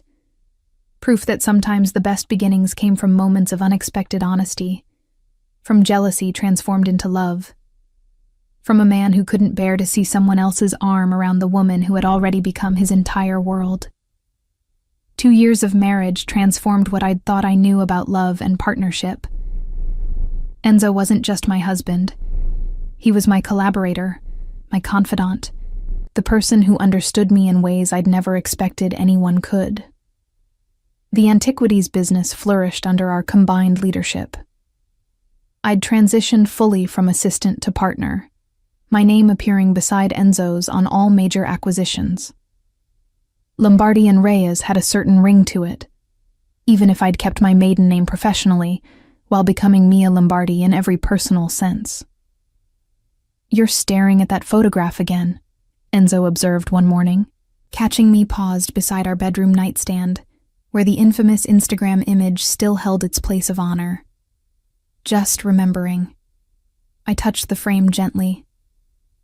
"How terrified I was when you called that night. How defiant I felt refusing to delete it. How that one moment changed absolutely everything." He moved behind me, wrapping his arms around my waist, his chin resting on my shoulder exactly as it had countless times before. I was insane that night.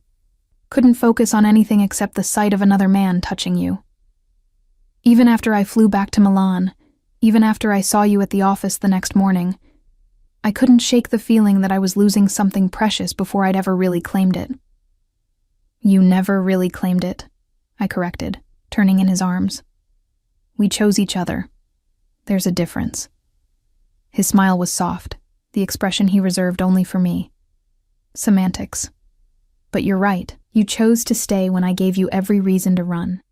Chose to stand beside me when things got dangerous. Chose to love me despite all the complications that came with it. Best choice I ever made. Second best," he corrected, his thumb brushing along my jaw. The best was refusing to delete that photograph. Everything else followed from that single act of defiance. Our morning routine had become comfortable over 2 years. Coffee together before the day's demands pulled us in different directions. Stolen moments of intimacy before assuming our professional roles, the easy partnership of 2 people who'd learned to move through life in sync. At the office, we'd found our rhythm. Enzo handled negotiations with the kind of quiet intensity that made competitors nervous. I managed client relationships and research, my background in art history finally put to full use. Together, we'd built something extraordinary. A business that operated with absolute integrity while still competing at the highest levels. "The Kimura collection viewing is this afternoon," I reminded him, reviewing the day's schedule over my tablet. They're expecting us at 2. Confirmed. He was reading through correspondence, his coffee cooling forgotten beside him. And tonight? Dinner at my mother's. She's insisting on her monthly family gathering. I smiled at the mention of Signora Lombardi, who'd welcomed me into the family with surprising warmth once she'd understood that Enzo's interest in me was genuine and permanent. Your mother just wants to know when we're giving her grandchildren. And what do we tell her?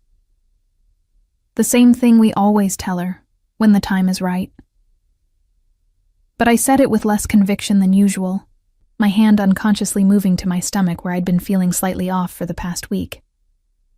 Enzo noticed, because Enzo noticed everything about me. Are you feeling all right?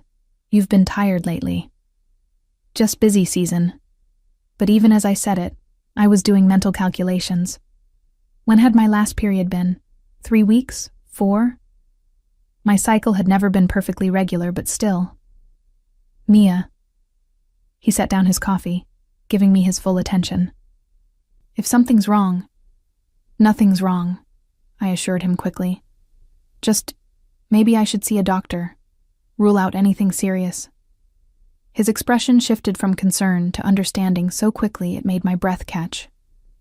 You think... I don't know. Maybe. It's probably nothing, but... I couldn't finish the sentence, suddenly overwhelmed by the possibility. Enzo was beside me in an instant, his hands gentle on my shoulders. Would you want it? If you are? Would you? Mia, I've wanted everything with you since the moment you challenged me about that photograph. His voice was rough with emotion. A child, a future, growing old together, all of it. But only if you want it too. Only if you're ready. I think I might be ready, I admitted. Terrified but ready. He kissed me then, soft and sweet and full of promise. Make an appointment. Today. We'll know for certain. The Kimura viewing proceeded normally, both of us falling into professional mode, despite the possibility hanging between us. The collection was stunning. Edo period prints and ceramics that would be perfect for our Swiss client's museum. We negotiated terms, arranged for authentication, handled business with the efficient partnership we'd perfected over 2 years. But underneath, my mind kept circling back to the same question. What if? At 4, I excused myself and made a call to my doctor. They could fit me in tomorrow morning. One simple test, and we'd know. That evening at his mother's home in the Milan suburbs, I watched Enzo interact with his nieces and nephews, patient with their questions, playful in a way he rarely showed others, completely at ease despite the chaos of children running through every room. He'll be a wonderful father, Signora Lombardi observed, appearing beside me with characteristic stealth. When you're ready to give him that gift.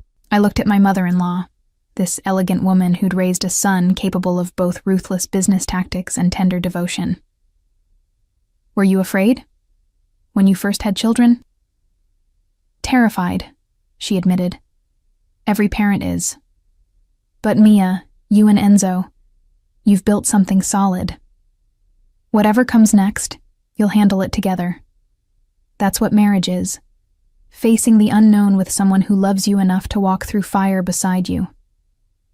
Her words stayed with me through dinner, through the drive home, through Enzo's careful attention, that told me he was just as anxious about tomorrow as I was. The next morning arrived with autumn chill in the air. We drove to the doctor's office together, Enzo's hand wrapped around mine the entire way. The test was simple. The wait for results felt eternal. When the doctor returned, her smile told us everything before the words did. Congratulations, you're about 6 weeks along. Everything looks healthy and normal. The world tilted, then righted itself in an entirely new configuration. Pregnant. I was carrying Enzo's child. Our child. You're certain? Enzo's voice was steadier than mine would have been. Completely. We'll want to schedule regular checkups, but preliminary indicators are all positive. The doctor continued talking, about prenatal vitamins and diet and what to expect. but I heard it through a haze of shock and joy. In the car afterward, Enzo and I sat in stunned silence. "We're having a baby," I finally said, testing the words. "We're having a baby," he repeated, then pulled me against him, his arms tight around me. "Mia, his voice cracked. "I never thought I'd have this, never thought I deserved it." "You deserve everything," I whispered against his shoulder. "All the happiness in the world. I have you. That's more than I ever dreamed possible." He pulled back to look at me, his eyes bright with unshed tears. "And now this. You've given me everything, Mia. Everything." We told his mother that evening, unable to keep the secret even one day. Her joy was instantaneous and overwhelming. Tears and embraces and immediate plans for nursery colors and baby names. "I knew," she said, laughing through happy tears. "A mother knows these things. I've been waiting for you both to figure it out." The next months passed in a beautiful blur. My body changed, slowly at first, then more obviously. Enzo was attentive to the point of obsessive, monitoring my diet, ensuring I rested enough, adjusting our work schedules to accommodate doctor's appointments, and the exhaustion that came with growing a human. "You're being ridiculous," I told him one afternoon when he insisted I elevate my feet during a client video conference. "I'm being appropriately concerned," he corrected. "You're carrying the most precious thing in the world. My concern is justified." Business continued, though we scaled back on travel, and I handled more negotiations remotely. Our clients adjusted, understanding that Lombardi and Reyes was now a family operation in the truest sense. At 5 months, we learned we were having a girl. Enzo cried when the technician pointed out her tiny features on the ultrasound screen. "A daughter," he kept repeating, wonder and terror mixing in his voice. "We're having a daughter." "Are you disappointed?" I asked, though I'd already seen the answer in his expression. "Disappointed?" He looked at me like I'd lost my mind. "Mia, she's perfect. You've given me perfection." "She's going to have you wrapped around her finger," I observed, smiling. "Completely," he agreed without shame. "Just like her mother." We named her Elena, after my grandmother who'd raised me. Enzo insisted, saying the woman who'd shaped me into who I became deserved the honor. The nursery took shape in what had been a guest room. Soft yellows and creams, a vintage crib Enzo had acquired from a Florentine dealer, artwork carefully chosen for whimsy rather than value. And in one corner, on a small shelf, sat the framed photograph. "Are you putting that in here?" I asked when I noticed. "It's part of her origin story," Enzo explained, adjusting the frame's position. "The moment her parents stopped pretending and started building the life she'd be born into. She should know how much went into creating the family she belongs to." "You're impossibly romantic," I said, but I was smiling. "Only with you." Elena arrived 2 weeks early on a spring morning, making her presence known with impressive lung capacity. The labor was long and exhausting, but Enzo never left my side, coaching my breathing, wiping my forehead, telling me I was strong enough, beautiful enough, perfect enough. When they finally placed our daughter in my arms, everything else fell away. She was tiny and wrinkled and absolutely perfect, with Enzo's dark hair and eyes that might someday turn gray like his.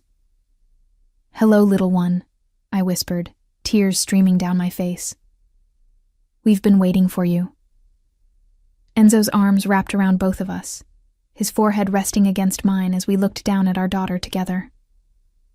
"Thank you," he said roughly, "for this, for her, for everything."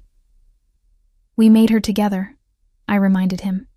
"You carried her, grew her, brought her into the world." His voice was thick with emotion. "You're extraordinary, Mia. Absolutely extraordinary." Our families came to meet Elena that afternoon.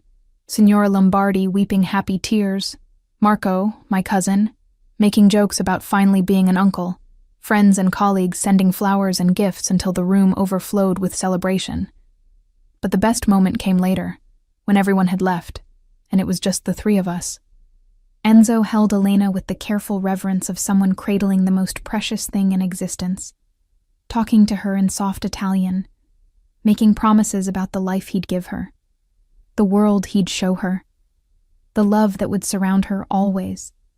I watched them together and felt my heart expand impossibly further. This man who'd started as my enigmatic employer, who'd transformed into my partner and husband, was now the father of my child. The progression felt both improbable and inevitable. "What are you thinking?" he asked, catching me watching them. "That I'm the luckiest person alive.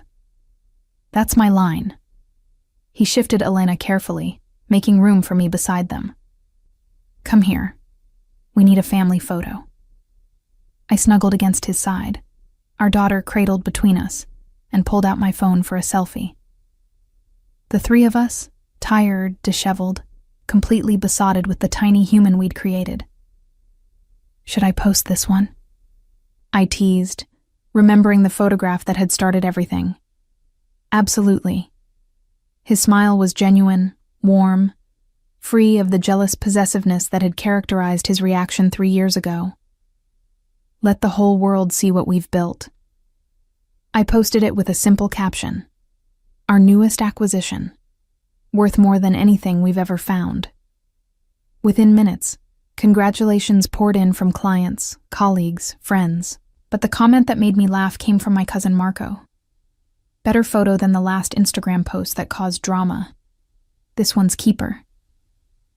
"He's not wrong," Enzo observed, reading over my shoulder, though the last one was pretty important too.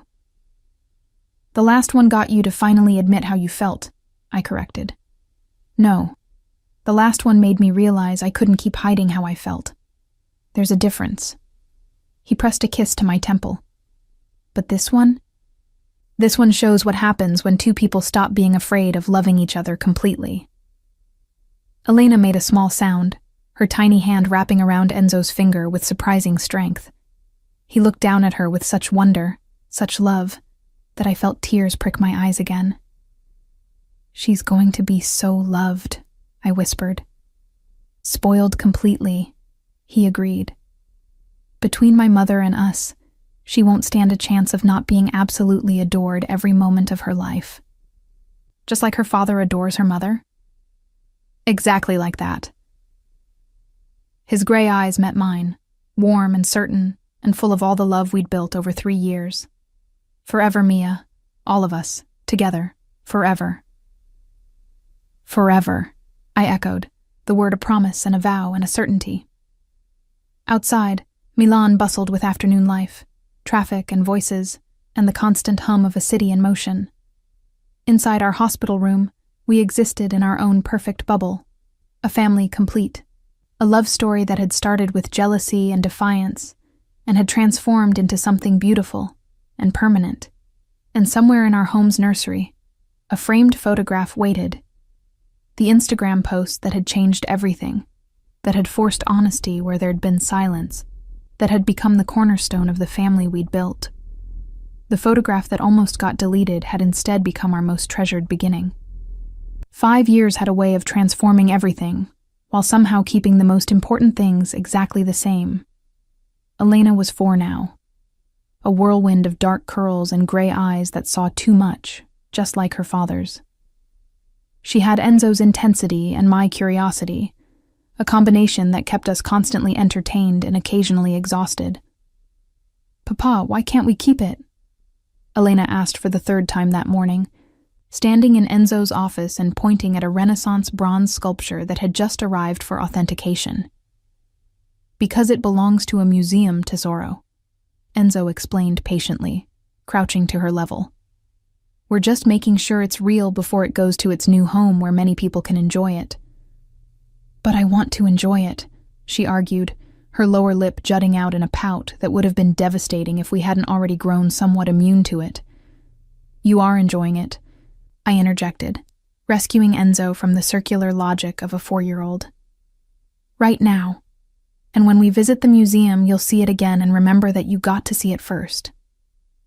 Elena considered this, then nodded with the serious gravity she brought to all her decisions. "Okay, but next time, I want to keep one." "We'll discuss it," Enzo said, which was his diplomatic way of saying absolutely not, "but I don't want to argue about it right now." She scampered off to where her toys were arranged in one corner of the office, a small concession to the reality that running an international antiquities business while raising a child required creative integration of responsibilities.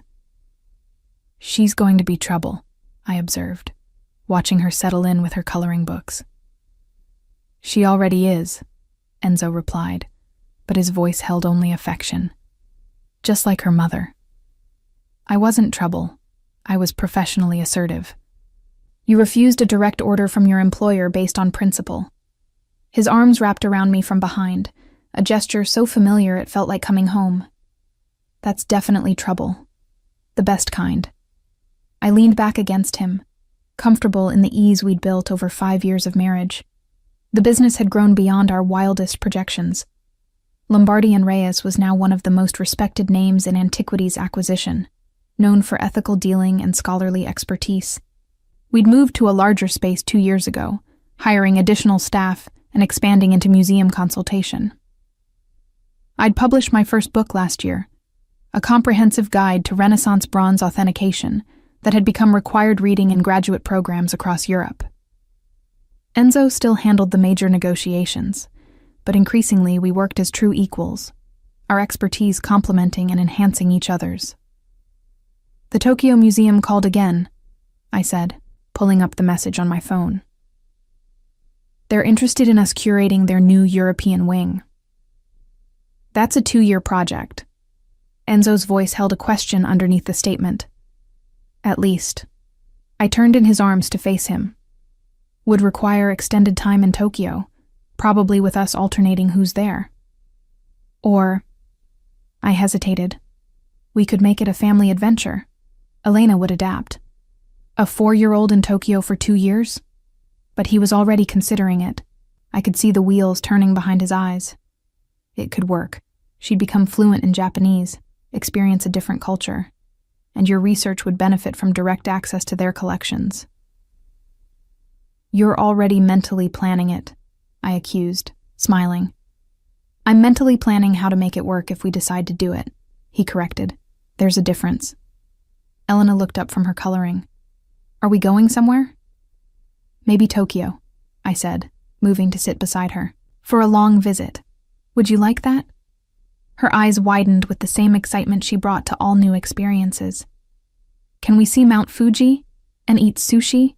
And—" "All of it," Enzo assured her, joining us on the floor with an ease that would have shocked anyone who knew only his professional persona. "If we go, we'll explore everything." "Then I want to go." She returned to her coloring with renewed energy. "I'll color a picture of it for you." After Elena had been collected by her nanny for afternoon activities, Enzo and I returned to the business at hand, authenticating a manuscript collection and preparing for an upcoming auction. "It still amazes me sometimes," I said, reviewing provenance documents, "that this is our life, that we built this together." "Does it feel different than you imagined?" Enzo asked, looking up from his own work. "Completely." I set down the documents. "When I took the job as your assistant, I thought I'd spend a few years learning the business, then move on to something else. I never imagined." I gestured around us, encompassing not just the office, but everything we'd created. "That you'd fall in love with your demanding employer? That I'd find a partner in every sense that matters? That I'd build a family and a business and a life that feels exactly right?" I moved to sit on the edge of his desk, a familiar position from countless previous conversations. 5 years ago, I was terrified of losing my job because I wouldn't delete an Instagram post. Now I can't imagine my life without you in it. Enzo's expression softened in the way it only did in private. "That photograph is still the best thing that ever happened to me. Well, second best." His gaze drifted to where Elena's coloring supplies were scattered. She might edge it out. Might? I teased. The photograph led to you. You led to her. It's all connected. He stood, pulling me against him. And I'm grateful for every moment of it, even the parts where I was insane with jealousy. Especially those parts, I corrected, because they made you honest, made us honest.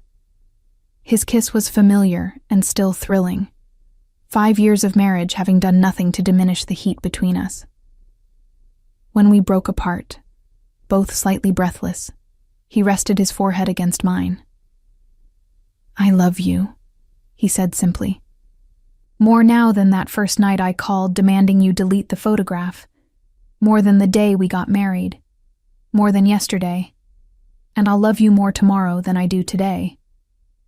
That's mathematically impossible, I replied, emotion making my voice thick. There's an upper limit to how much love a person can contain. Then I'll keep expanding the limits. His thumb brushed along my jaw in the gesture that had become his signature touch. Forever, Mia. That's how long I intend to keep loving you more. The afternoon proceeded with meetings and emails and all the mundane business of running a successful company. But underneath, I felt the contentment of a life well lived, a partnership that worked in every dimension, a love that had started with chaos and settled into something solid and sure. That evening, at home in the house we'd bought 3 years ago, a converted loft in the Brera district with space for Elena to play and a dedicated study for my research, we fell into our usual routine. Dinner together, bath time negotiations with a 4-year-old who had opinions about everything, story time in Elena's room beneath the mobile of art history figures that Enzo had commissioned from a sculptor friend. Read the one about the girl and the dragon, Elena requested, snuggling into her pillows. Again? Enzo asked, though he was already reaching for the well-worn book. You know this one by heart. But I like how you do the voices. She grinned at him, already winning this negotiation like she won most of them. I watched from the doorway as Enzo read to our daughter, his deep voice shifting between characters, her delighted giggles at the parts she knew were coming. This man who negotiated million-euro deals without flinching became putty in the hands of a 4-year-old girl. After Elena finally drifted to sleep, we retreated to our bedroom, to the space that had been ours alone for 5 years, that held our most intimate moments and private conversations. The photograph was still there on the nightstand, exactly where it had always been. But now it was joined by others. Our wedding photo, Elena's newborn picture, snapshots from family vacations and quiet Sunday mornings. Sometimes I think about that night, Enzo said, noticing my gaze on the original photograph. How close I came to ruining everything by demanding you conform to what I wanted, instead of accepting you as you were. You didn't ruin anything, I reminded him. You forced a conversation we needed to have, made us both honest about what we felt. Still, he picked up the frame, studying the image of me with Marco, the photograph that had changed everything. I was an idiot, jealous and possessive and completely unreasonable. You were human. I took the frame from him, looking at my younger self, 22 and smiling, completely unaware that her life was about to transform. And you gave me this. I gestured to encompass not just the room, but our entire life. So I'm grateful for your temporary insanity. Temporary? His eyebrow rose. I'm still possessive about you, still unreasonably jealous when anyone looks at you too long. But you've learned to channel it better, I observed, into protecting what we've built instead of trying to control it. You've made me a better man, Mia. The raw honesty in his voice still had the power to undo me. Every day you make me want to be worthy of you, of her, of this life we're creating. You're already worthy. I set down the photograph and moved into his arms, the place I'd occupied countless times over 5 years. You were always worthy. You just needed to believe it. We made love that night, with the comfortable familiarity of long intimacy and the continued passion that hadn't diminished with time. Afterward, wrapped in each other, we talked about Tokyo and Elena's future and the possibility of expanding our family again someday. Would you want another child? Enzo asked, his fingers tracing lazy patterns on my shoulder. Maybe, I admitted. Not right now, but someday. Would you? A son this time, he said thoughtfully. To balance things out. Though knowing us, we'd probably have another girl, and she'd have Elena wrapped around her finger within minutes. Just like you and I have each other wrapped around our respective fingers. Exactly. His arms tightened around me. We're pathetically in love, and I wouldn't have it any other way. The next morning brought news that would change our trajectory again. Count Castellani, whose collection had sparked the confrontation with Sado 5 years ago, had passed away, leaving his estate to a charitable foundation with specific instructions that Lombardi and Reyes handle the distribution to museums worldwide. It's a massive undertaking, I said, reviewing the documentation the estate's lawyers had sent. 18 months minimum, requires working with institutions across 3 continents. And positions us as the premier ethical dealers in Europe, Enzo added, reading over my shoulder. Every museum will want to work with us after this. We'd need to hire more staff, probably open a satellite office in New York to handle the American institutions. I was already mentally cataloging what would be required. So we do it. Enzo said it with the same certainty he'd brought to every major decision we'd made together. Tokyo in this. We make both work, because that's what we do. We find ways to make impossible things possible. When did we become people who take on impossible things? I asked, but I was smiling. The moment you refused to delete that photograph. His arms wrapped around me from behind as we both looked at the screen full of opportunity. That's when you taught me that the impossible was just the not yet accomplished. We spent the day planning, strategizing, making calls to potential hires and trusted contacts. By evening, we had the framework of a plan, aggressive but achievable, if we were willing to work harder than we'd ever worked before. Are you sure? I asked Enzo that night as we reviewed our strategy. This is going to consume the next 2 years. Late nights, travel, constant demands. With you beside me? He didn't hesitate. Absolutely. We've built something extraordinary, Mia. This is just the next evolution of it. The next evolution, I repeated, liking the phrase. From your assistant to your partner to what? Internationally recognized antiquities experts? To whatever we decide to become, he corrected. Together. That's the only requirement, that we do it together. Elena appeared in the doorway, rubbing sleep from her eyes. Can't sleep, she announced. Too many thoughts. Come here, Tesoro, Enzo said, opening his arms. She climbed into his lap, and I watched them, my husband and daughter, the family I'd built with a man who'd once been my enigmatic employer. What thoughts are keeping you awake? I asked, smoothing her dark curls. If we go to Tokyo and help museums and see new places, will we still be us? Her question was so earnest, so concerned, that my chest ached. Always, Enzo assured her. No matter where we go or what we do, we'll always be us. Your mama and I, we figured that out 5 years ago, that the location doesn't matter as long as we're together. Because you love each other? Elena asked. Because we choose each other, I corrected gently. Every day. That's what makes a family. Choosing to be together even when things get complicated. She seemed satisfied with this answer, settling more comfortably against Enzo. Then I want to go to Tokyo and help with museums and see everything. Then that's what we'll do, Enzo promised. Later, after returning Elena to her bed and finishing our own preparations for sleep, I found myself once again looking at the photograph on our nightstand.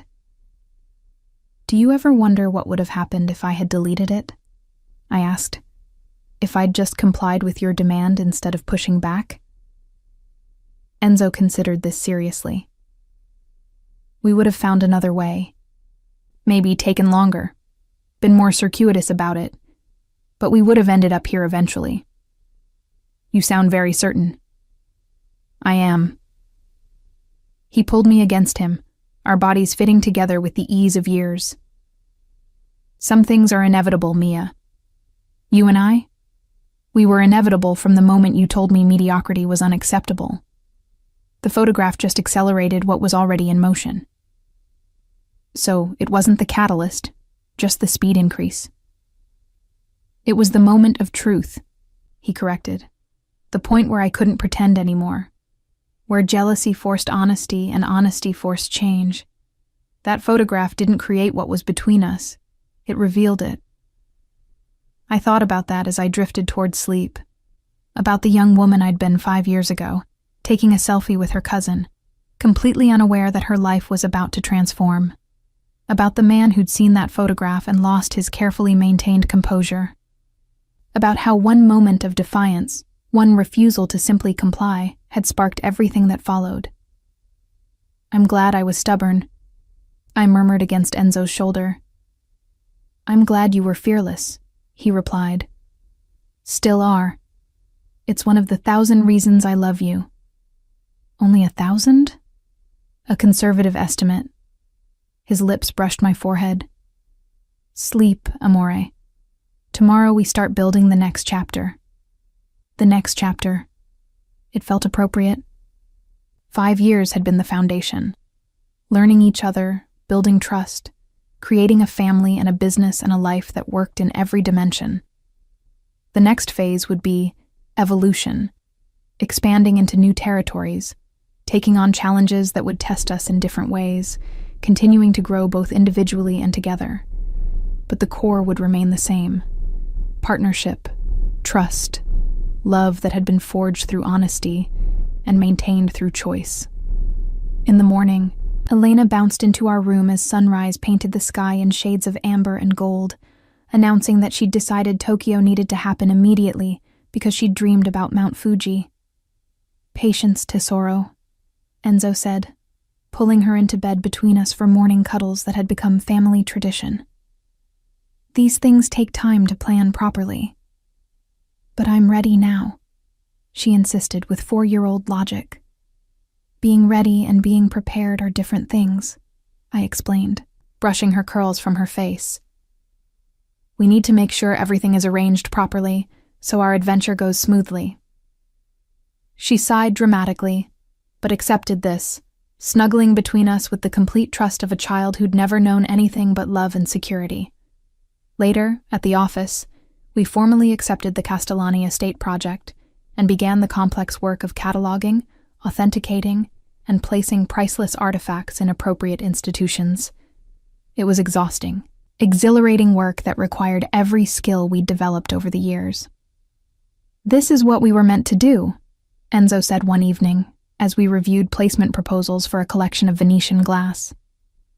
Not just deal in antiquities, but ensure they end up where they can educate and inspire. When did we become idealists? I teased, though I felt the same sense of purpose. The moment we realized we could make money and make a difference, he replied seriously. That we didn't have to choose between commercial success and ethical responsibility. You've changed, I observed, from the man who operated in gray spaces to someone who actively promotes transparency and scholarship. You changed me, he corrected. You and our life together. Hard to maintain cynicism when you're raising a child and building a legacy you want them to be proud of. The months that followed were intense but rewarding. We opened the New York office with a trusted colleague managing day-to-day operations. Hired additional staff in Milan to handle the increased workload. I published a second book, this one on ethical acquisition practices. Enzo gave talks at universities about the intersection of commerce and cultural preservation. And through it all, we remained us. partners who'd learned to navigate professional demands and personal needs with practiced ease. Parents who made time for school plays and bedtime stories despite international conference calls. A couple who still looked at each other across crowded rooms and felt that same spark that had ignited 5 years ago. On our 5th wedding anniversary, Enzo surprised me with a trip to Tuscany, just the two of us, Elena staying with his mother, who absolutely delighted in spoiling her granddaughter. "This is where we got married," I said unnecessarily, looking out at the villa where we'd exchanged vows. "This is where we started our marriage," Enzo corrected. "But we started us long before this, in an office in Milan, with a photograph that almost got deleted." He'd brought something with him, a box wrapped in simple paper. Inside was a leather-bound album, and when I opened it, tears immediately filled my eyes. Every photograph from our 5 years together. The Instagram post with Marco on the first page. Our wedding photos. Elena's birth. Family vacations and quiet moments, and the 1,000 small instances that comprised a life shared. "Our story," Enzo said quietly. "From the beginning until now, with space for everything still to come. It's perfect." I clutched the album, overwhelmed by the thoughtfulness of it. "You're perfect." "Hardly." But he smiled, pulling me close. Just a man who got lucky enough that the woman he couldn't stop thinking about refused to do what he demanded. Who pushed back and forced honesty and changed everything. "We changed everything," I corrected. "Together." "Together," he agreed. That night, in the same villa where we'd celebrated our wedding, we made love with the passion of newlyweds and the deep intimacy of long partnership. Afterward, looking at the album of our years together, I felt the weight of gratitude for every choice that had led us here. "What do you think Elena will remember about all this?" I asked. "About us, about this life we're building?"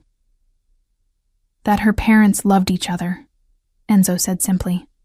"That they worked hard and chose each other every day. That they built something meaningful together." He paused. "And maybe that her father once lost his mind over an Instagram post." I laughed, the sound echoing in our room. "That story is definitely going in the family history." "As it should." He kissed my temple. "It's a good story, about jealousy and defiance, and love that refused to stay hidden. About two people who found each other despite all the reasons they shouldn't have," I added, "and built everything that mattered because they did." We returned to Milan renewed, ready for the next phase. Elena had grown even in just 3 days, or so it seemed. More articulate, more curious, more herself. "Nonna taught me Italian songs," she announced proudly. "And she said when I'm older, I can help at the office like Mama does." "When you're much older," I emphasized, catching Enzo's amused expression. "But I can learn now," she insisted, "about art and history and how to tell if things are real." "That's true," Enzo conceded. "Learning can start anytime. Doing the actual work requires more maturity."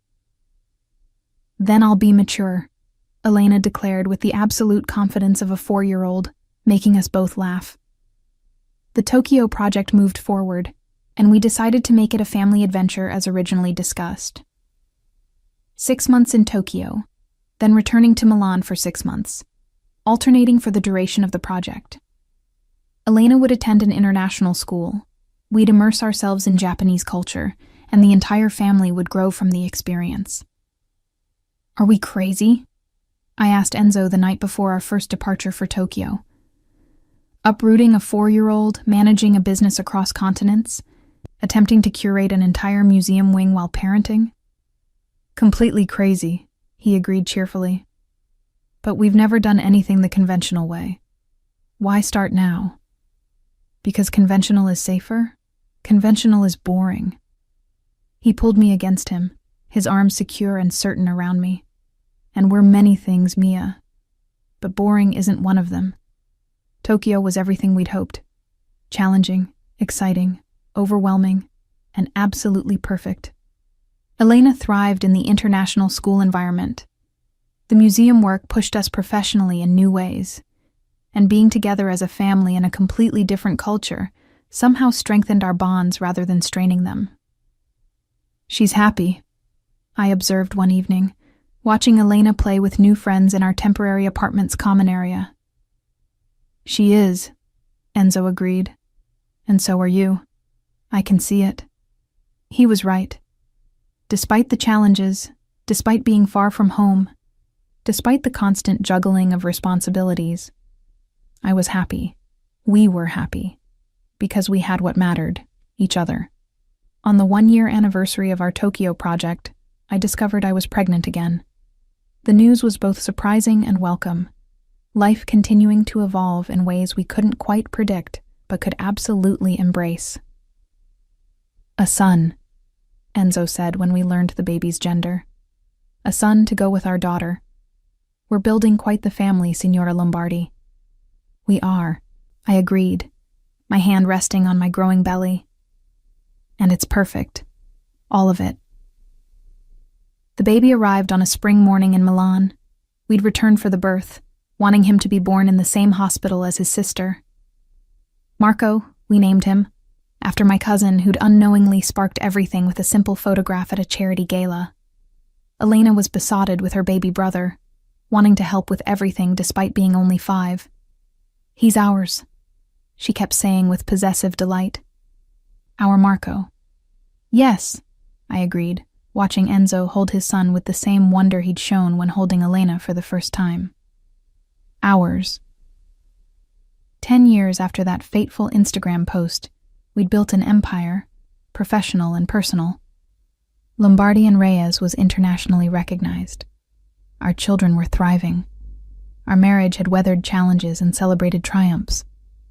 And through it all, that photograph remained on our nightstand, a reminder of where we'd started. Of the moment jealousy had forced honesty, of the defiance that had sparked everything. "Do you ever regret it?" I asked Enzo one night, the question coming from nowhere and everywhere. "Any of it? Loving you? Building this life? Having our children?" He looked at me like I'd lost my mind. "Never. Not for a single moment." "Even the hard parts, the complications, the nights you barely sleep because Marco is teething and Elena has nightmares and work never stops?" "And especially those parts." He pulled me close, our bodies fitting together with the ease of a decade together. "Because those are the parts that matter, Mia. The messy, complicated, exhausting, absolutely beautiful parts. That's not despite our life. That is our life. And I wouldn't trade it for anything." "Not even for simplicity?" "Simple is overrated." His lips brushed my temple. "We're extraordinary. That's so much better." And he was right. We were extraordinary, not despite the complications, but because of them. Because we'd chosen the difficult path, the honest path, the path that required constant work and unwavering commitment. We were the couple who'd started with an Instagram post and built a legacy, the couple who'd transformed jealousy into partnership, the couple who chose each other every day, through every challenge. And that photograph that had almost been deleted, it remained exactly where it had always been. On our nightstand, the first thing we saw each morning, and the last thing we saw each night. A reminder that the best things in life often start with defiance, with refusal to comply with demands that don't serve your truth, with the courage to push back and force honesty even when it's terrifying. The photograph that changed everything, our beginning, our always.